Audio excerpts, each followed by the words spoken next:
Good afternoon to one and all present here.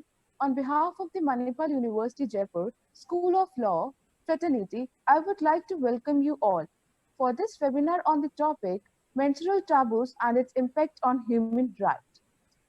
It's requested to all the viewers to please mute their microphones so that there are less technical glitches and less disturbance in this session.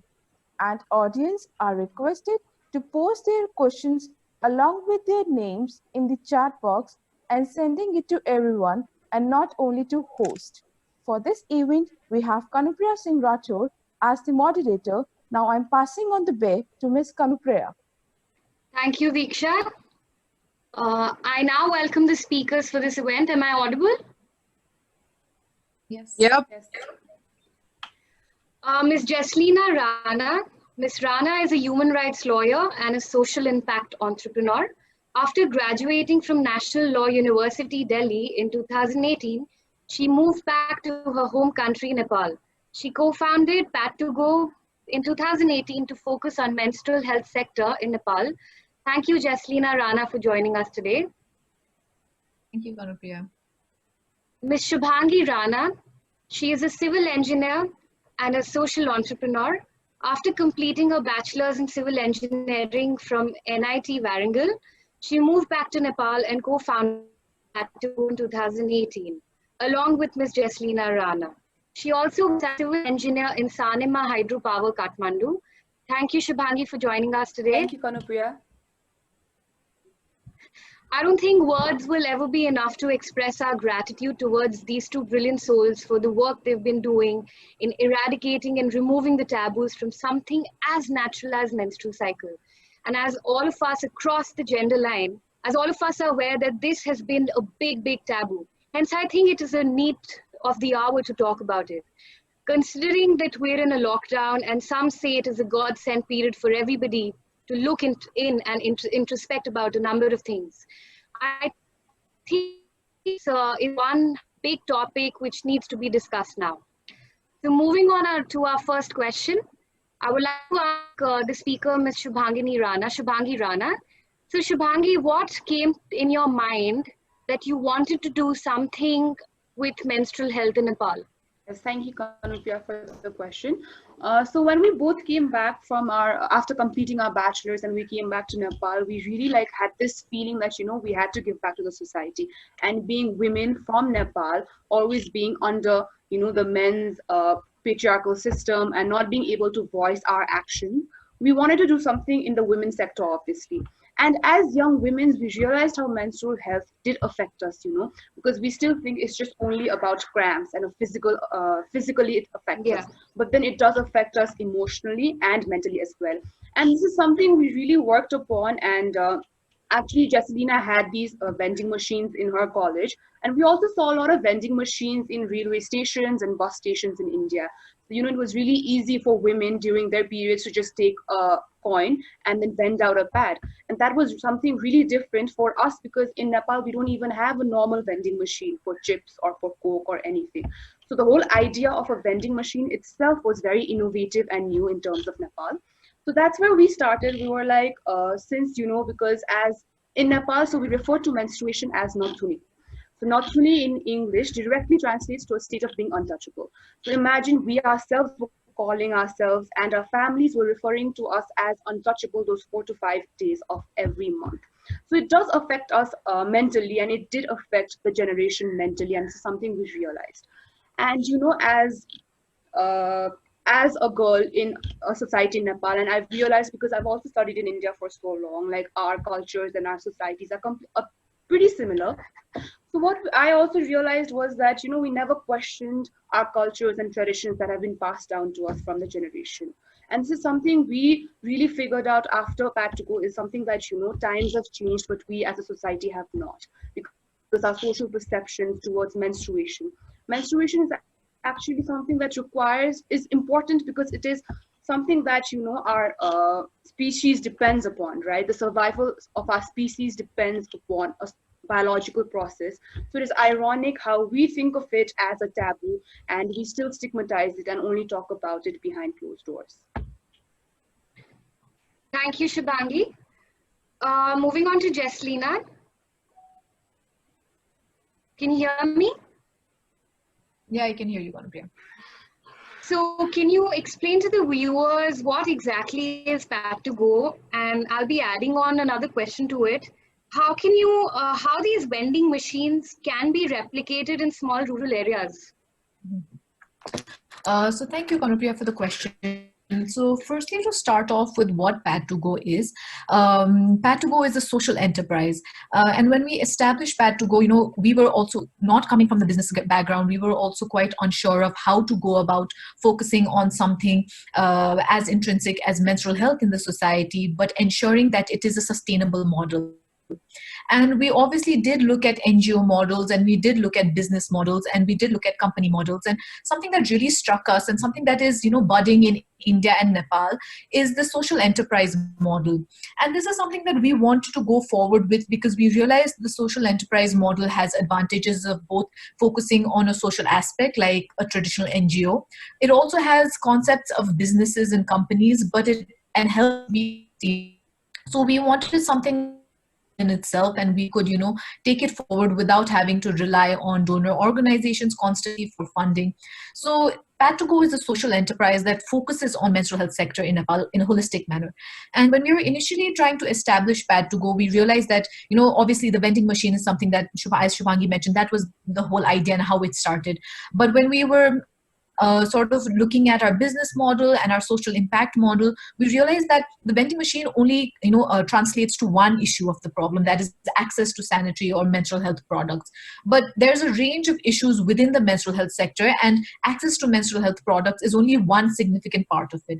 So we realized that in order to focus on the menstrual health sector in a holistic manner, we also need to focus on obviously access, but also affordability of sanitary napkins.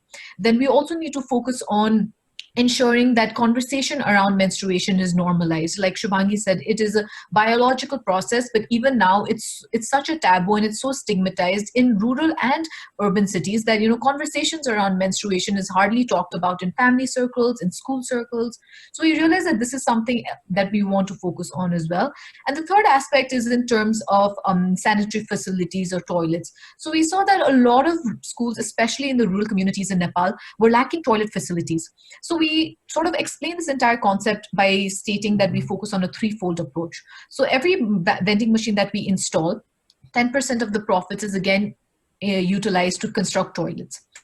All the pads that you vend out from the machine, 100% profits from the pads again goes back to being reintegrated back into the society. And we have collaboration with pad companies, both local and international. So we're able to provide pads at much lesser rate than the market rate. So the same pads that you're getting in the market, you're getting it for like almost 4 rupees lesser in our vending machines.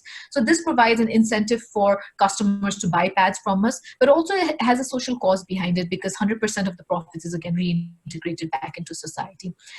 Second is our toilet facilities that we focus on, as I mentioned earlier. So because we realized that access to sanitary products in schools was not going to solve the problems, because even though if the school is providing sanitary products and menstrual health products, if there isn't a toilet facility for the girls to change their pads in, it's a null and void concept. It does not make sense to just provide access to products when there's no place where you can actually change and dispose of the pad.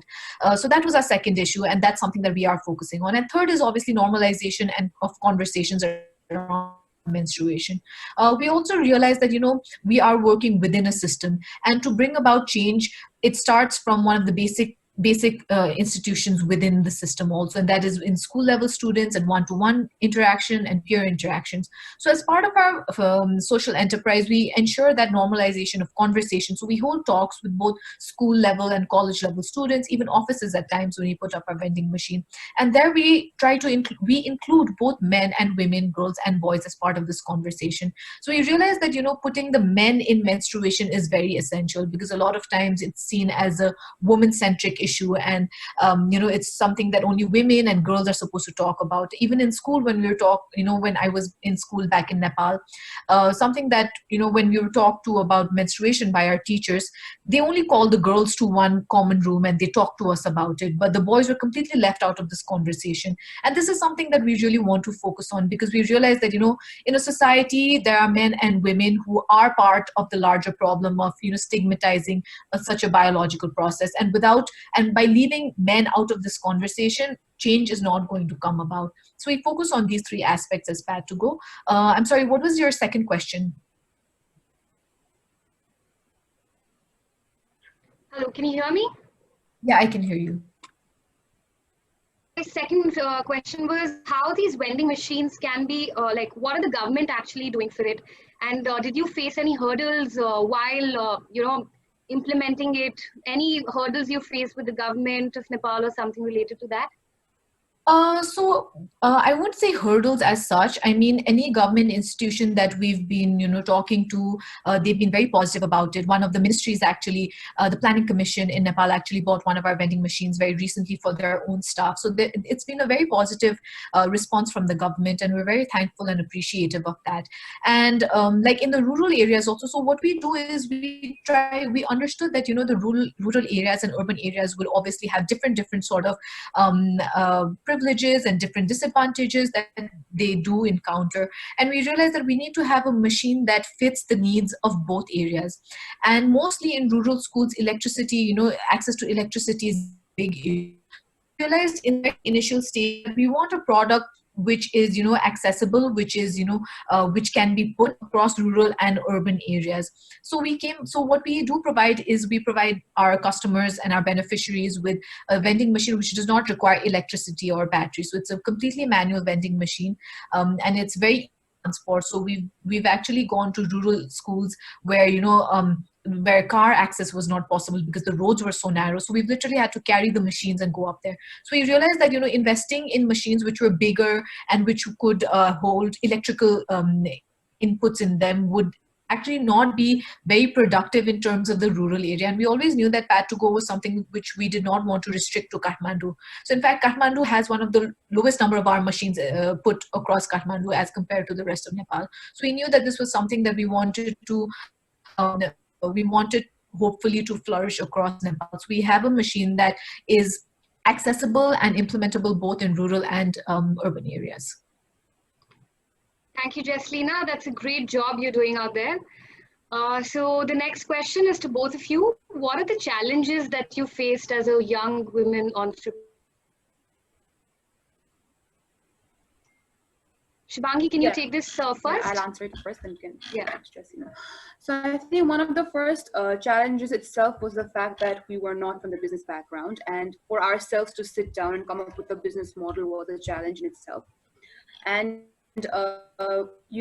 again, another challenge is starting a startup, right? When you're have to start a startup, then you do need investments. So we got lucky because our parents were supportive and they trusted us, but we do realize that that also is another hurdle that a lot of young people do face. Another one is the fact that we are actually focusing on a social taboo that is so deeply rooted in our societies, and change does not come the next day. So I think that was one of the biggest challenges that we still face, because we still go to so many schools, so many colleges and big organizations, but when we do talk about something as simple as menstrual health, people still don't understand, right? Our perspectives are so different. So that is something we have learned, as it was an opportunity for us, like we can say that, because people do have different perspectives, people do have different ideologies about anything, and the fact that menstrual health is stigmatized and still talked behind closed doors and not normalized was something of a hurdle for us.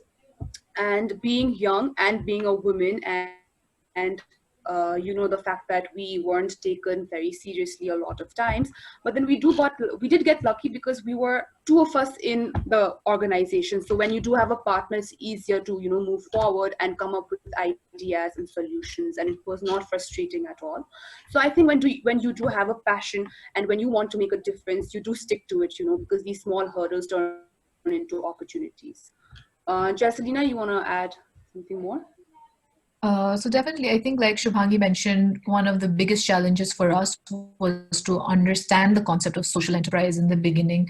We didn't know whether to go in the NGO model, but how do we become sustainable if we are in the NGO model, or how do we become socially impactful if we are in the business model? So we're happy that we did come across a few successful social enterprises in Nepal and across the world that we were able to sort of refer to and take influence from. But also some of the other challenges, like Shubhangi mentioned, like I think in terms of like your gender, in terms of your background, it all adds up. Because your intersectional identity sort of poses you as an individual in society. When people looked at us, they looked at us as young people trying to bring about change in the society. And for them, this was something, which a lot of young people try, and at times it's difficult to bring about change. So I think even we were, like our belief system in ourselves was very low initially when we started off with our social enterprise. There were people who really believed in us, and I think that really motivated us to go forward. But there were challenges in terms of being looked at as actual entrepreneurs, being looked at as actual change makers. So I think over the course of time, with our work and with the impact that we've been able to show, we have sort of gained credibility. But definitely credibility itself was a challenge for us initially. Thank you, Jaslina. So speaking about the taboo aspect of it, what is the taboo aspect of menstrual health? For example, in India, there are a number of families that don't allow their daughters or even daughter-in-laws to enter the kitchen. So what are the taboos seen in Nepal? So over to you, Jaslina. So it's like Shubhangi had mentioned, the context in terms of Nepal and India is very similar, particularly for certain castes. So the taboos in Nepal range from not being allowed to go to the kitchen, not being allowed to go to the temples, not being allowed to go to the small temple rooms in the houses that most people have, not being allowed to touch certain pickles, not being allowed to touch men, not being allowed to look at men at times initially. But in the worst and extreme forms of taboos is also which takes form in mostly far western Nepal. It's been prevalent and seen even up to date till 2019, is called Thaupadi Pratha. So Thaupadi Pratha is a practice where women and girls during their menstruation are not allowed to stay inside their house. They are moved to sheds, cow sheds, outside their houses, and these are tiny cow sheds or tiny sheds or huts that women have to live in. And a lot of times, women die because of snake bites. There's increase of there's snake bites. There's also sometimes, because it's so cold in certain parts, they light fire, and because of the smoke inside the hut, they actually die. So until 2019, women and girls are actually dying due to this Thaupadi Pratha. And this is one of the extreme forms, but obviously, although the extreme form is not normalized across the country, issues like not going to the kitchen, not going to temples is extremely normalized in Nepal, even though the law suggests otherwise. The law has criminalized it, but there seems to be a lag in what the society perceives as normal and what the law has criminalized. Thank you, Jaslina. So, Shubhangi, how did you both convince the elders to get out of this mindset that you could share some interesting anecdotes or some interactions? And what approach did you both follow to talk about these issues in hand? Thank you, Kanupriya.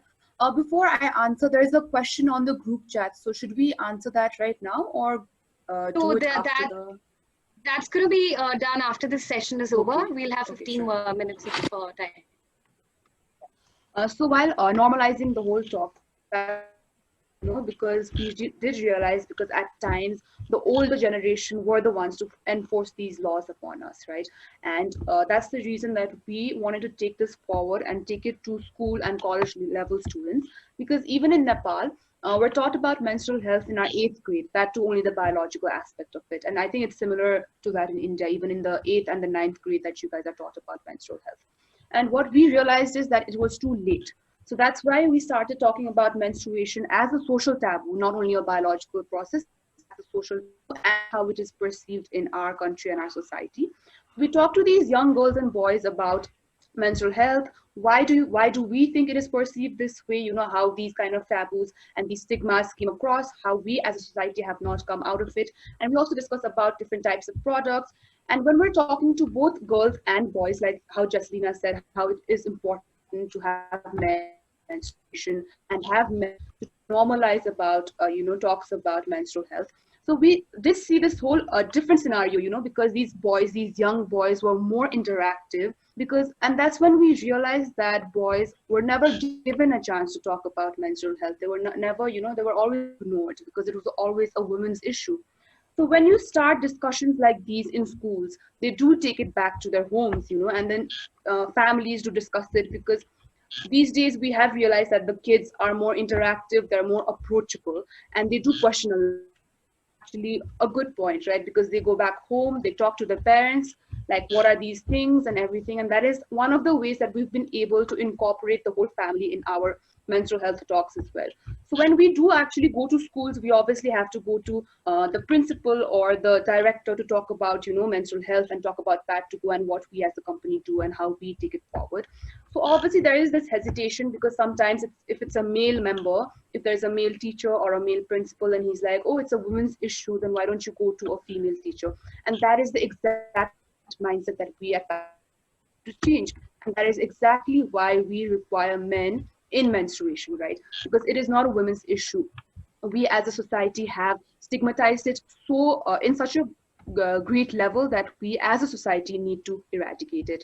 So that's one of the ways we do it. And also when we go to colleges, we do realize obviously that there is this hesitation, and women generally feel embarrassed and they're even afraid of periods, and that is exactly what we want to change in the society. So Shubhangi, adding on to that, you just mentioned about sex education and mentioning about the awareness in girls hitting puberty. How do you think the government should come up with the sex education classes wherein they normalize the concept of menstruation in schools? Thankfully, we've had these talks because we belong to the privileged society, and in fact, big schools, in fact. But the problem is seen in the government schools where the parents and teachers are ill-educated and they forbid to talk about these issues. So how do you deal with that? Like, what suggestions do you give to the government that, what can be added on to the classes which are provided there? Yeah, thank you, Kanupya, for the question. So rather than us getting into sexual and reproductive health, we only focus on menstrual health and other social aspects. But again, yes, it does come hand in hand, and the government should take it forward, like you said. So the difference is, even like how Justina said, we coming from the privileged society think that this is only the rural areas problem, but we have realized that it's not. We in the urban areas as well require sex education as well as menstrual health education, right? So when it comes to schools, school level, and when it comes to the government, I think it is important to have it incorporated curriculum at a younger age, because girls generally get their first periods at the age of 13 to 14. So they're in the 6th grade or in their 7th grade, and that is too young. They're too young to even understand what's happening in their bodies, And then coming again, maybe like a few families do talk about menstrual health and talk about menstruation, especially when you have an elder sister at your home. It's easier, right, to talk about, your bodily changes when you hit puberty and things you need to do during your periods when your first period does come. But then when you don't have that support from the family, it obviously is hard to move forward as a young girl who just starts bleeding all of a sudden. So that's where the school level, the teachers, both male and female, and for the teachers, first of all, the teachers to normalize the talk, because that's one of the problems I as a small girl in school faced, because whenever there was a male teacher in the class and I had to go to the toilet, it was always this, awkward situation, this feeling of embarrassment to even ask the teacher, or even like asking for a pad in class itself was an embarrassment, right? So I think it comes from the education level, like Justina said, and that is why we at Pad2Go focus on the education system and focus normalizing the topic from the educational level itself. Thank you, Shubhangi. Talking about menstrual health, so in Nepal, are there any schemes or initiatives taken by the government for improvement of menstrual health? And if they are they getting implemented? And most importantly, is there enough awareness about the existing schemes? Can Jaslina, can you please answer this Sure. one? So as I mentioned about the Chaupadi Pratha, I think it's relevant to start from that point of time because in 2005, the Supreme Court of Nepal actually outlawed Chaupadi Pratha Yeah. and Chaupadi Pratha. But the problem is that it was still being practiced. I mean, it's still being practiced till 2019. In 2018, a law so we had a unified civil code. We have a unified civil code, and that got segregated into the civil code and the criminal code. So in 2018, when the new criminal code actually came about, so 2015, the new constitution came about, and that obviously did include, rights of women in terms of untouchability, discrimination, but in order for it to translate more into the menstrual health sector, the new criminal code in Nepal actually criminalizes untouchability during menstruation, imposes a fine or a time of 3 months. But the problem is that we need to understand menstruation and the stigmas and the taboos are firstly within the smallest institution of the society, that is the family. So even if it is a criminal offense, how many of us are actually going to take our family members to court or file an FIR against our own family members for the discrimination that we face inside our house? And this is a challenge for criminal. This has been a challenge even though the discrimination regarding menstruation has been criminalized. Definitely. And last year when the budget came out, the government did announce in their fiscal budget that they were going to provide a certain amount of fund to provide free sanitary napkins to women and girls in government schools across Nepal. However, what we see is that there has been a consistent effort in terms of the state to sort of push for dignified menstruation, from the Supreme Court judgments to legislative efforts to even fiscal efforts from the financial side in terms of the budget. But what we see is that there is still a lag between the law and what the social perceptions are, and this is something that Pad2Go works on. So as Pad2Go, as a social enterprise, we do not look into the social policy, look into the policy level as of yet. We are still working at the ground level. So we do see a lag in terms of the law and lag in terms of what is happening at the ground level and in society. I mean, firstly, there's not much awareness of whether, discrimination as such regarding menstruation has been criminalized. I mean, awareness about that itself is a big challenge. Secondly, as I mentioned, it's happening inside your family. How many of us are actually going to take our parents or our grandparents or our uncles and aunts to the police station and file an FIR against them? Secondly, is also about how we as individuals perceive menstrual taboos. It's not going to come as a surprise for even individuals working in the field to question at times their own conditioning that we've been brought up with, and it's very difficult to come out of these conditioning, especially since a young age you've been told you should not go to the temple, you should not go to the kitchen. So even if you are educated, and this is something that Shubhangi mentioned, it's the taboos and stigmas are not just limited to certain parts of society where education has been difficult to access. It's also the educated, it's also the literate people who are still perpetuating these stigmas and these taboos, because it's a lot of social conditioning that goes within us, and it's not just about having a law in place or having what the legal system says, but also changing our own behaviors. And this is something that we wish will change with the next generation. I mean, as young women working in the field, we know that when we were in school, no one came and told us about this is taboo and this is wrong. But we're trying to challenge that. We're trying to challenge this norm of not having anyone talk about it. And we really hope that the next generation of men and women don't perpetuate the stigmas and the taboos in society. And that's how hopefully the law and the social... As we've discussed about the judiciary getting involved in Nepal, so Jaslina, your prime time has been in India. As I know, you've studied at NLU Delhi. Recently, there has been a case of Sabrimala temple, and the judiciary also dealt with the same issue in hand in India. I wanted to know if you have any views on the worldwide generic legal point of menstruation in hand. So definitely, I think you brought out a very interesting point, and that's something that Nepal has not particularly faced, because in the temples in Nepal, obviously being a predominantly Hindu society, women are not expected to go to the temple, but there is no bar as such which says that women ranging from this to this menstruating age should not enter. So definitely that is something which is different for us here.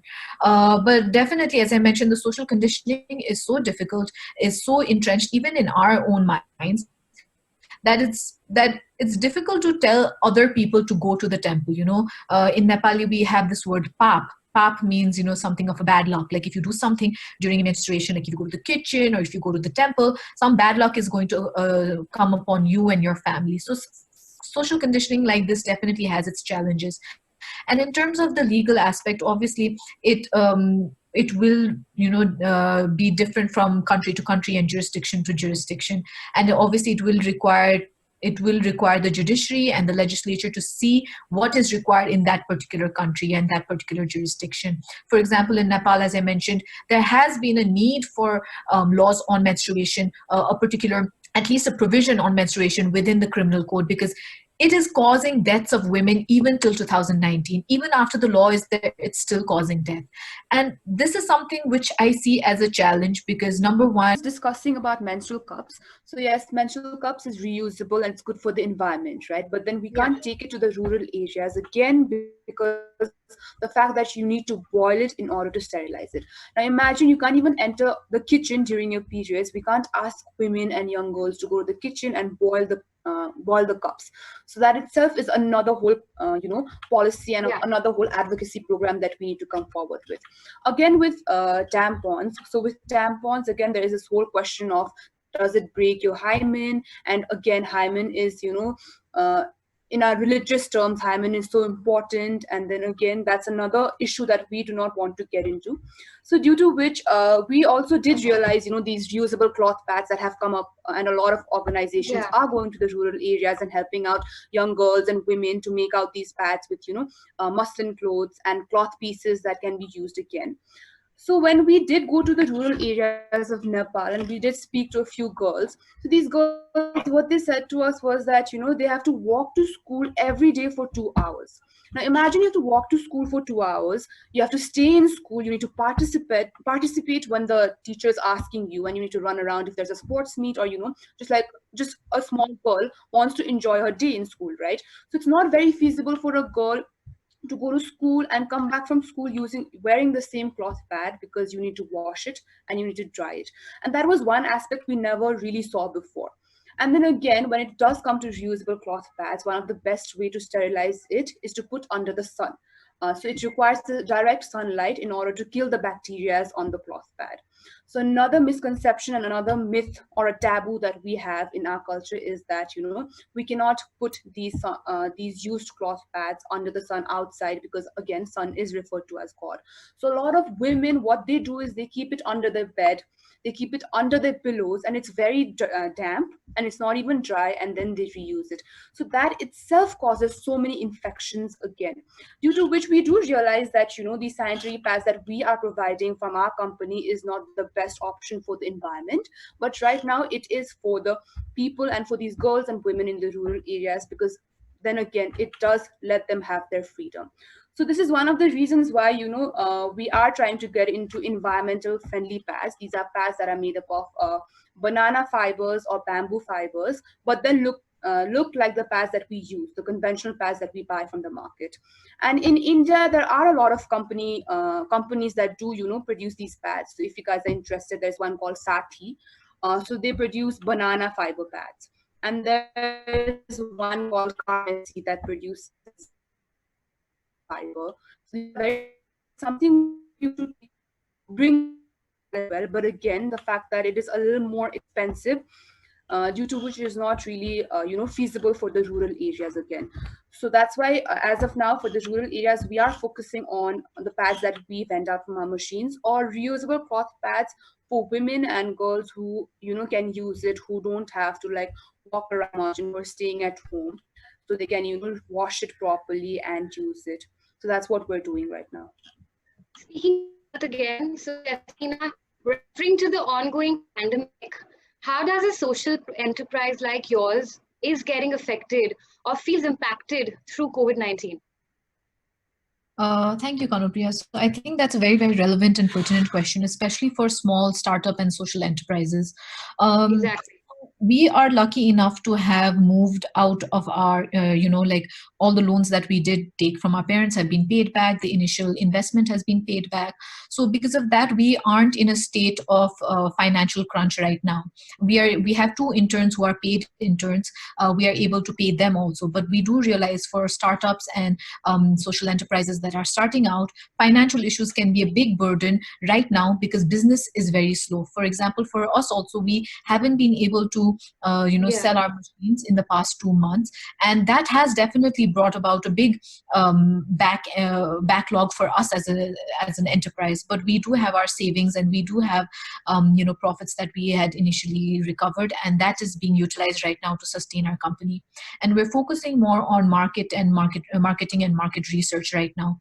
But definitely, I think for a lot of times for social enterprises right now, to sustain yourself is the big issue. So what are you going to Yeah. do for sustaining? Also, not to be idle in this time. You need to work and you need to do something, because as not just as entrepreneurs but just as human beings, when things become a little too slow, you start becoming lazy and you start losing interest in it. So I think for us as Pad to Go, definitely we've been lucky enough to not have financial crunch till now. We're not sure what's going to happen in the near future, because obviously Mhm. sustainability of our company, as I mentioned earlier, is upon selling of the machines. So as of right now, we are okay in terms of our finances. However, we are sort of looking at marketing and market research. So in terms of getting our name out to the society more. So a lot of the times for our marketing, we've solely relied on social media marketing and word to mouth. So we're trying to increase that so that our machines are the information about our machines, the presence that we have in society also increases. Definitely we keep a rapport with our with different organizations that we've collaborated with. We're also looking at how menstrual health is impacted at this point of time in terms of reproductive health, whether there is access to sanitary napkins. And obviously there has been difficulty for sanitary napkins to reach to remote areas right now, and that is something that as an enterprise we are acknowledging, and we're trying to see what we can do. But because of our limited capacity in terms of resources and our limited people that we have in our organization, we're not being able to obviously go out right now. But we are in touch with pad companies and ensuring that they do sort of focus not only on the urban areas where access is possible, but they are also considered essential enough to provide sanitary napkins even in remote areas. Good. That's a very good point you've gotten out. So as you know, COVID-19 is going on, and I've read several articles on how environment is positively getting impacted through COVID. So speaking about environment, this is a question which is directed to both of you, and Shubhangi will know before more because it's much more. It has science behind it. As a lady, I use pads. What are the repercussions of using pads to the environment,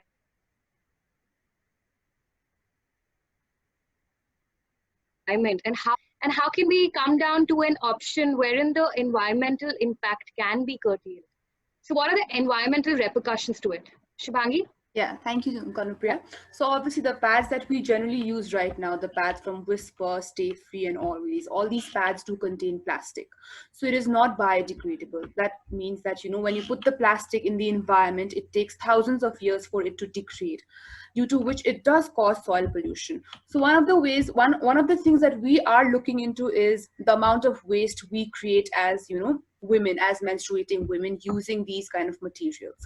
So when we look at the pollution aspect, there are different kinds of pollutions. It's not like you can just say we're harming the environment. So how are we actually harming the environment is the question. So one of the answers is, like I said, we do cause a lot of the one of the ways is that we put these the pads that we use, they're disposed into landfills, so we do cause soil pollution. The second one is use the incinerators, so we burn these pads, especially in the rural areas or even in the urban areas where there are incinerators. You put the used pads in these incinerators and you burn it. Yes, you do you do kind of try to lessen the waste, lessen the disposal amount, but again there is air pollution, there is a direct impact to the pollution, to the air around you. And again, when it comes in terms of these societies and communities near the rivers, near the water sources, there are so many times that women and girls just go to the nearby source and they dispose their pads into the water. So that again causes water pollution. So yes, what we use, the pads that we use right now, does cause a lot of harm to the environment. And not only to the environment, because the top sheet that we use, the pads, it is made up of plastic, so it obviously does affect us as well. And when we say there's so many of these pads smell good, right? The whisper pads and safety pads, they have fragrance on top of the top sheet. That itself is harmful to our bodies, due to which there are a lot of repercussions because of using these pads. So that's why this was like, the question that you just put is kind of answered as to what I was mentioning before. So one of the best ways for people in the urban areas is obviously using menstrual cups, because one menstrual cup can last till 6 months to several years, depending on how you use it and how you utilize it. And it also you can also use one menstrual cup for 12 hours, whereas you can only use a pad for 6 to 8 hours. And again, menstrual cups are reusable, due to which it obviously is more effective cost-wise as well as for the environment. But again, it does depend on how you use it, because it obviously is it's a new idea. And that's where you do require someone's help. And that is something that we are lucky as young women of this generation, because there are so many new information on the internet and even on YouTube, and people are talking about how to use these menstrual cups and types of menstrual cups you have according to your age, according to the type of flow you have. So these are a lot of information for us. I do understand that, but then again, in order to save the environment, we do need to take a step forward. So what else was the question? I'm sorry, I kind of... Yeah, that's it. I was only talking about the environmental impact and the repercussions. Yeah. Jesslina, do you want to add on something to it?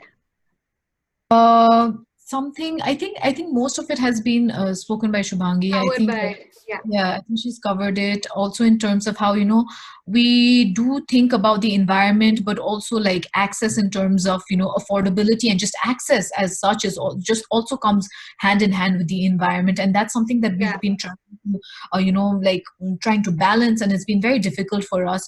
And we're trying to see if there is the possibility of getting a product that, as you mentioned, a product that is both environmentally friendly, socially acceptable, comfortable, and accessible to everyone. But it's been difficult for us as a country, because most of the things that we get in Nepal are imported, and to establish a manufacturing plant is also quite expensive. And right now we haven't reached a stage where we have enough funds to invest in that. But hopefully one day we do move towards, and that is our plan, that we do move towards a more environmentally friendly approach, because main principles of social enterprise ensure that it's both gender and environment friendly. And we realize and we acknowledge that that is one of our disadvantages that we are creating to society, while trying to solve a different problem itself.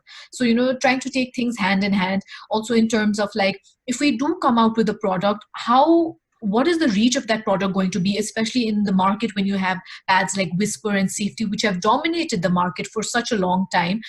Are people actually going to use this in terms of like, so in a social enterprise, you look at both the business aspect as well as the social aspect, and neither can outgrow the other. Both have to go hand in hand for it to be a successful social enterprise. So we need to keep all these aspects in mind. And hopefully, if Pad2Go grows as a brand, we would be able to market environmental friendly pads that we do sort of introduce to the market well enough for it to reach everyone and to be affordable and accessible to everyone. Our generation, the awareness is definitely increasing and the taboos are decreasing. And yes, we have awareness about human rights as well. But what I feel is, what's not changing is the environmental impact till now, which needs to be focused. Coming to the final question before I open it to the audience. So it's to you, Jesslina. So we've dealt with one extreme case of menstruation, where it is hard to even speak about menstruation as a matter of fact. And the other extreme case is that of a lady running a marathon in a foreign country, where she was not wearing a pad and stained her running tights and took it as an awareness campaign. What do you think can be done to make it normal, or as humane, or to humanize the whole scenario of menstruation, where men and women take it as normal as breathing, and not make a big deal out of it?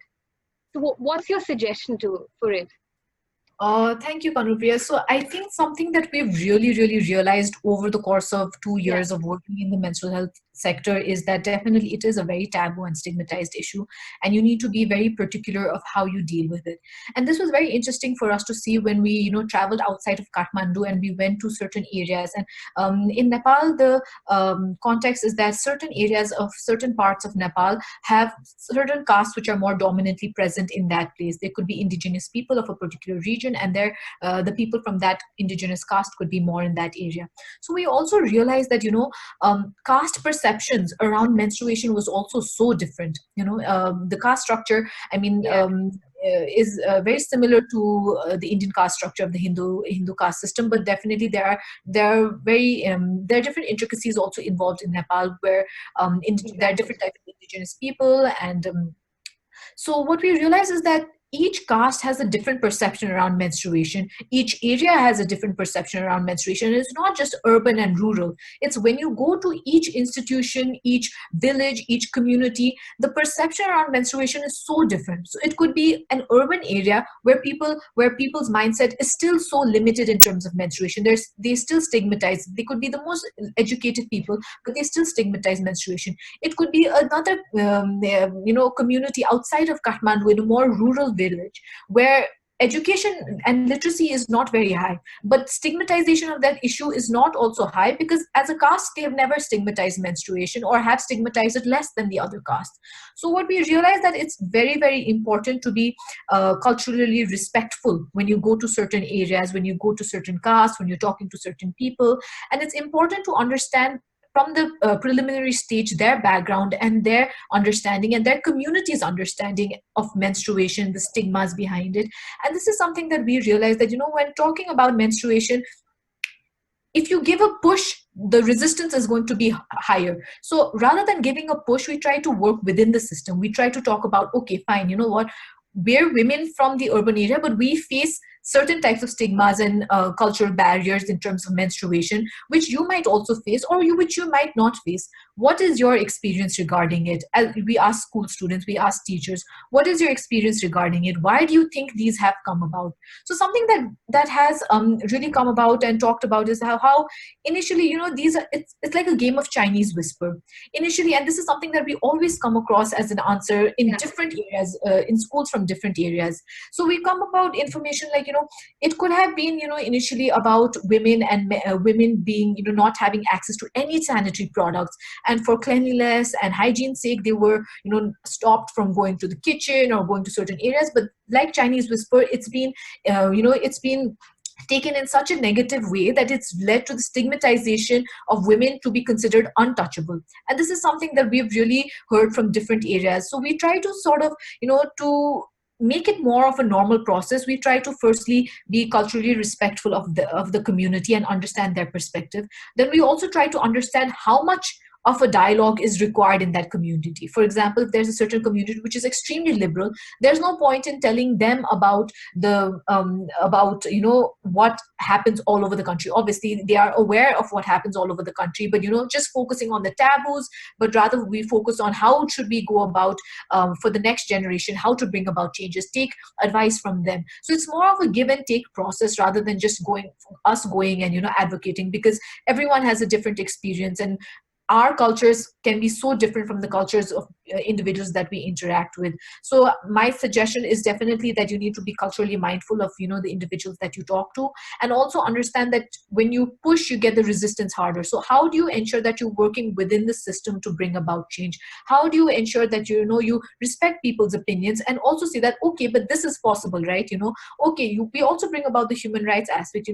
So one time I remember Shubhangi and I, we were in a very remote area, and we were talking to the students about menstruation. And there was a teacher, a female teacher, who found she was very shy about it, and she was giggling and laughing, and that created an entire environment for the students not to be vocal or to be open about it.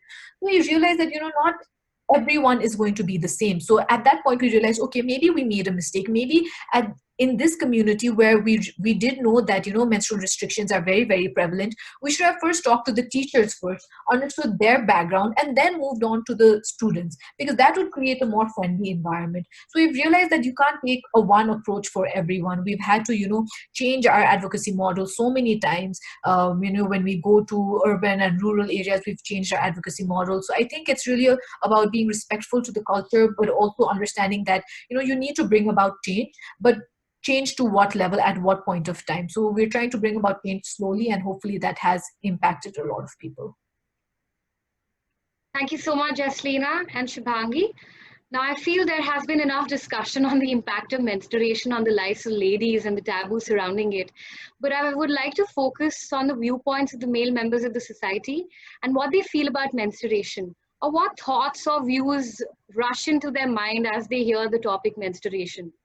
Is there anybody in the male member, like a male viewer, to share? Can you please share your viewpoints? I do. Good afternoon. First of all, I wanted to say that whatever you guys are doing is really commendable.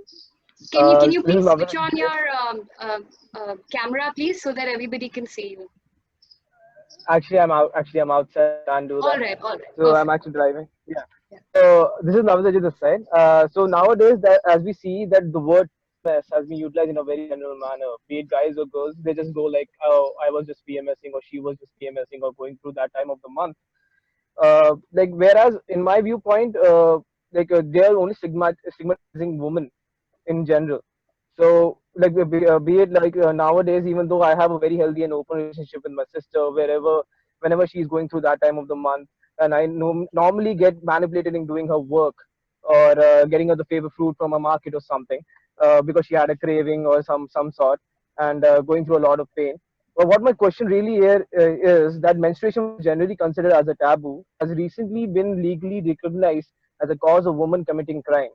One of the landmark cases in Rajasthan High Court, a woman was acquitted for murdering a child on the grounds of insanity triggered by premenstrual syndrome. Could you tell us how and why PMS considered as a double-edged sword in terms of legal defense in a world where every woman is actually gunning for equality? Thank you. Now we have the questions which have been come out.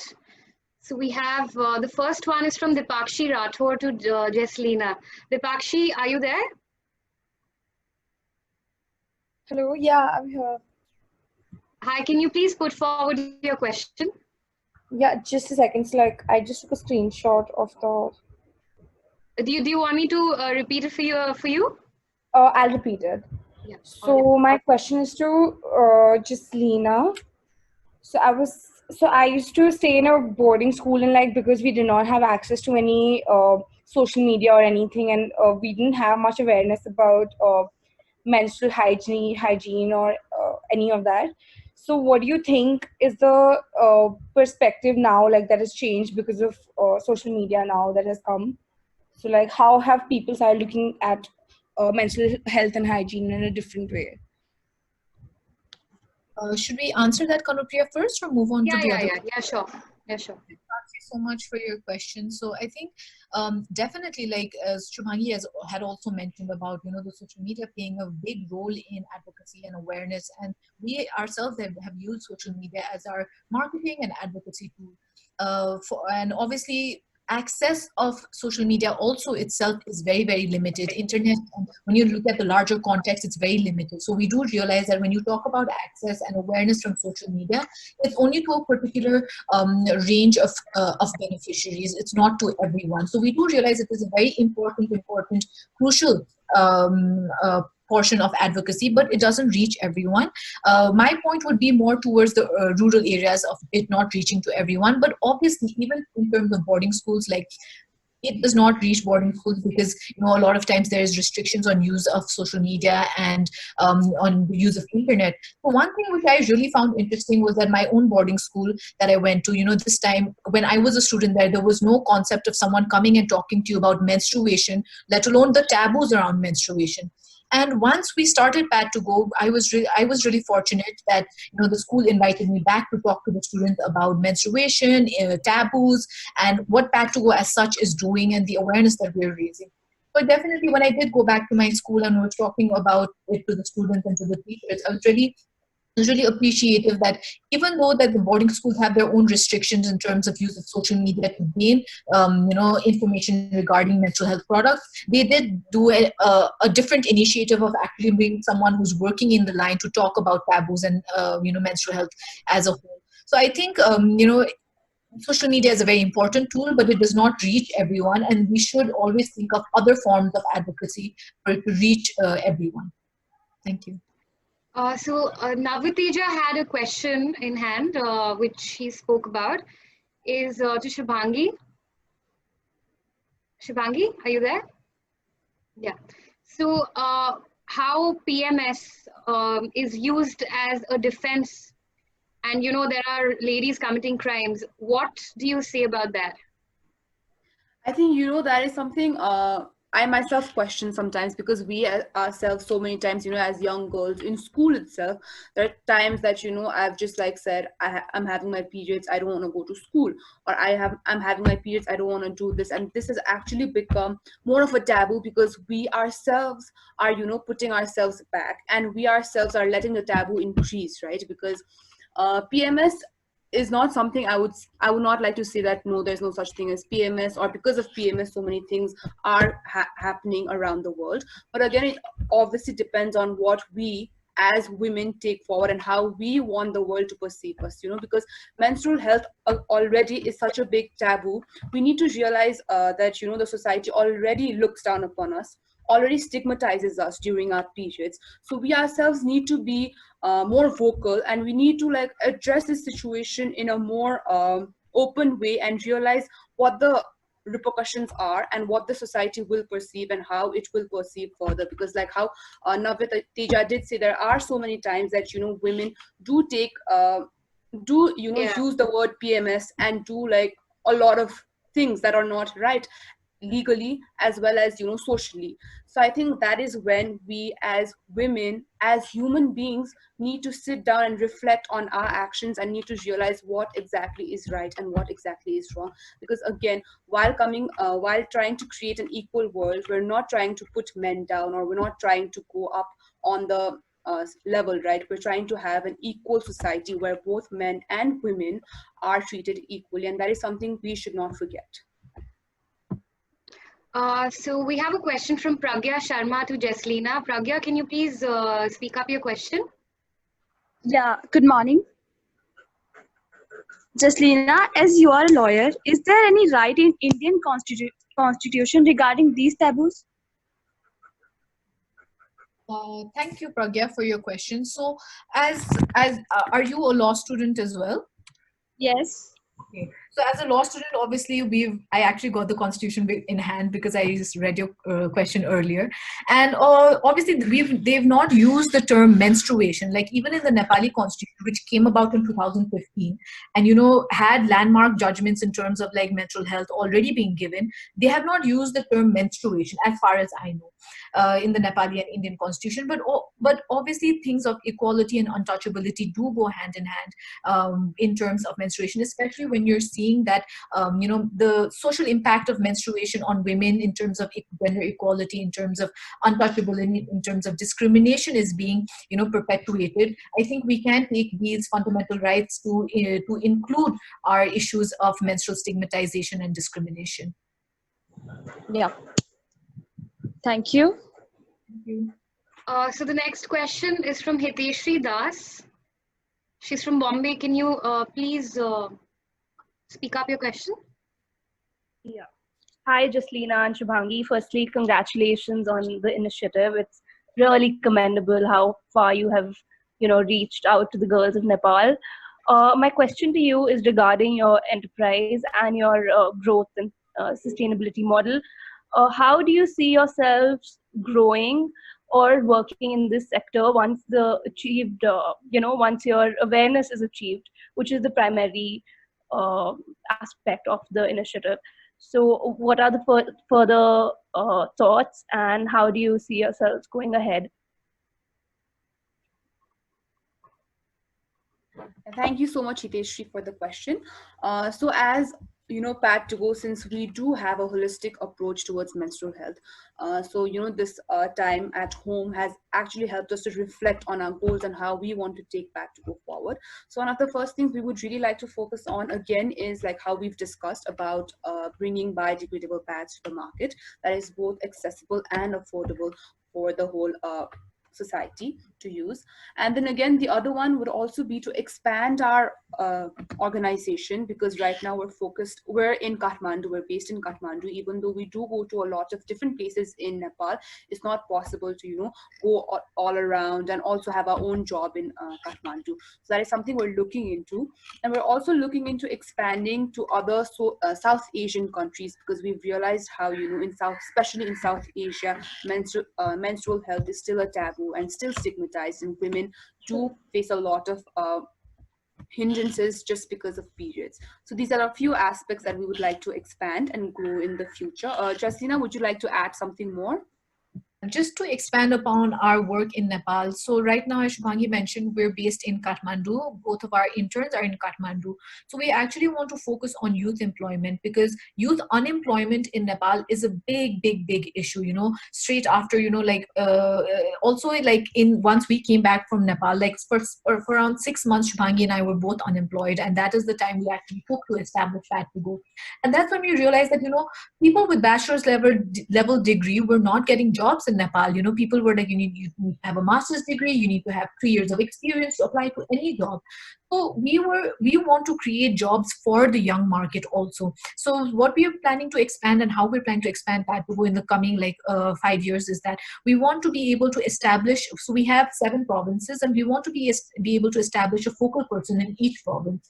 So as you said, as 2 of us and as our 2 interns, we have very limited capacity of how much advocacy and how much awareness we ourselves can, bring about. But having a focal person in each province, having someone who understands the geographical context, who understands the cultural context in each province, would also be a big value add and a big plus point for our own organization, and also to be able to create awareness in the cultural context, as I mentioned earlier. Definitely, it's to introduce biodegradable pads, but also to expand to bring in the issue of youth employment, because in Nepal what we see is that a lot of people migrate out of Nepal due to lack of job opportunities, and we want to be able to keep people in our country, while being able to financially sustain themselves, while creating a difference in society. So I think that's our main focus as of now for company expansion. Sure, thank you. That's incredible. We'll just take up 2 more questions due to paucity of time. And if you could answer in just 30 seconds or a minute. So we have Komal Harlalika. Do we have Komal? Yes. Can you just quickly tell your question? Yeah, sure. It's to Shubhangi. Hello, my question is, it's to Shubhangi. Ma'am, I wanted to ask you that the same thing, the menstruation, is a taboo in India and Nepal and other countries also, but it is not in Western countries. So what's the difference which makes such distinction, and how to overcome this taboo? Thank you for the question, Komal. Again, it depends on how you perceive taboos as Western or in Eastern Asia, because yes, in the East we do have a lot of social taboos just because of our culture. But even in the West, people still don't talk about menstruation in the open. People still don't say it out loud in public that, oh, I've got my period. So again, taboos are there, but in a different context. So coming back to our geographical area and how we as a society have not been able to move forward is again because of our culture. Our culture and our society has engraved in our minds so deeply that menstruation is a taboo that we believe it. We ourselves believe it, that if we go to the puja room during our period, something bad will happen. And this is something we as the new generation, as the young generation, need to change. And yes, it will be difficult for the older generation to change their mindsets, due to which we ourselves, we are the ones who can change it, and we can make a difference for our society. So when you're when you're home right now, you can talk to your sister or your neighbors, or even your if there's a lady working at your home, your maid, or anyone around you, you just talk to them about periods. What do they use? How do they perceive it? And that is how you normalize a topic. Thank you, Shubhangi. I'm so sorry if no further questions anymore. The unanswered questions will be answered on the group, and we'll specially take up. Coming up next, we have Nishi Sangtani for the vote of thanks. Yeah, so Nishi, in fact, also had a personal question regarding cervical cancer, which we'll take up later, Nishi. Yeah, maybe we could get a list of questions emailed and we could send them back. Yeah, sure. Yeah, sure. That's going to be the best. Yeah, so good afternoon to everyone. We, on behalf of School of Law, Manipal University, Jaipur, would like to express our appreciation and sincere thanks to the speakers, Ms. Jesselina Rana and Ms. Shubhangi Rana, who at such a young age have taken up a social cause which has always required focus and effort, and also for providing all the participants with in-depth knowledge and hereby proving that hard work is the only way to success, no matter how difficult accomplishing it is. Further, we're grateful to the Dr. Vijayalakshmi ma'am, Director School of Law, Manipal University, Jaipur, and Sunita Khatana ma'am, Winnie ma'am, for always encouraging the students to work hard and aim high in life. We would also like to extend our sincere thanks to XC Legal for aiding us in this webinar on the first anniversary. We wish them luck for future opportunities. Lastly, I would like to express my sincere vote of thanks to my fellow colleagues, Ms. Anupriya Singh, Mr. Pooran Rajpurohit, and the entire team for organizing the conference smoothly, and to all the participants for making this webinar interactive and lively. I would also like to inform that the recording of this meeting would be sent to you all very soon. Thank you so much for being such a good audience. Thank you, Nishi. We have another minute left. Is anybody interested in asking a question? So we could conclude I would like with to ask my question, if I can. All So right, basically, I just want to talk about, Shubhangi ma'am talked about people using, cloth or jute materials to, just during the menstruation, which creates a lot of diseases, which causes a lot of diseases. One of them is majorly cervical cancer, which leads to deaths of thousands of women around the globe, or millions of women around the globe. So I would just like to know that what is your viewpoint on that? How can we, curtail that, and what should we do about it? Thank you so much, Nishi, for the question. That is one of the major issues that you obviously mentioned. Again, it comes to how Stay Free and Whisper and these big companies have put in our heads that these are the kind of pads that we are supposed to use, and this is what is required. And we've never really questioned what is wrong and what is happening. So there are a lot of options, like I discussed, menstrual cups. But then again, I did see in the chat box that obviously even me myself, I am a little hesitant to use it. I always, it's always scary and it is overwhelming to use it, because again, it's something you need to do on your own, and there are a lot of information, but again, information varies with your age and how you are. So obviously it is, I would like to suggest that using menstrual cups or biodegradable pads. Biodegradable pads are the ones that have the cloth, the top sheet is biodegradable and is made up of organic materials like organic cotton or organic bamboo fiber or banana fiber. And these are products that we actually can afford. Being in the urban area, we can afford and we can take care of our bodies, and we should be able to use it. Again, in the rural area, it is already a different scenario, but then being in the urban area, having more information, we should look into this. And I also mentioned a few names like Sati and Carmesi. You could also look up these names and learn more about the companies, because they are doing really well in India, coming up with these. Thank you, Shubhangi. I think our time's up. It's only less than a minute. Thank you so much. It's been a very interactive session. For having us. I just wanted to put that in before the meeting. Thank you so much. Really had time. Thank you. It was great honor. Thank you, everybody, all the members of this webinar. We had a great interactive session. See you soon.